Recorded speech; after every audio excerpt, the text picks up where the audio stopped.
ప్రతి యుగంలోనూ సమాజాన్ని ప్రభావితం చేయగల వ్యక్తులు కొందరు ఉంటారు. ఆ ప్రభావశీల సమూహాన్ని నేటి సోషల్ మీడియా ఇన్‌ఫ్లుయెన్సర్స్‌తో పోల్చవచ్చు. రామరాజ్యంలో ఆ కీలక బాధ్యత విశ్వామిత్రుల మహర్షులదే. వాళ్ళంతా అటు పాలకులకు, ఇటు పాలితులకు పెద్ద దిక్కుగా నిలిచారు.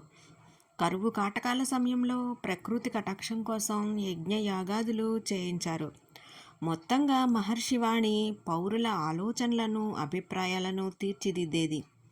సమాజాన్ని మంచివైపు నడిపించేది. ఇక్ష్వాకు కులగురువుగా వశిష్ఠ మహర్షి శ్రీరాముడు వ్యక్తిత్వానికి ఓ రూపం ఇచ్చారు. విశ్వామిత్రుడు రామలక్ష్మణులకు దివ్యాస్త్రాలు అందించాడు. రామ రావణ యుద్ధ సమయంలో ఆదిత్య హృదయం ఉపదేశించి రాముడికి మనోబలాన్ని ప్రసాదించాడు అగస్త్యుడు. ఆది కావ్యాన్ని జనంలోకి తీసుకెళ్ళి కొడుకుగా, భర్తగా, సోదరుడుగా, నాయకుడుగా, మనిషన్నవాడు ఎలా ఉండాలో సోదాహరణంగా వివరించాడు వాల్మీకి. ఋషుల ఆశ్రమాలు విలువల విశ్వవిద్యాలయాలుగా విరాజిల్లాయి ఆ రోజుల్లో. ధర్మం మూడు పాదాల నడిచిందంటే అదంతా ప్రభావశీలురైన ఋషుల చలువే. ఈ పాజిటివ్ ఇన్ఫ్లుయెన్సర్ల మీద మీ అభిప్రాయాన్ని కామెంట్ సెక్షన్లో కామెంట్ చేయండి. వీడియో నచ్చితే లైక్ చేయండి, షేర్ చేయండి. సాయి షణ్ముగ ట్రెండీ వ్లాగ్స్ ఛానల్ని సబ్స్క్రైబ్ చేసుకోండి. Thank you for watching.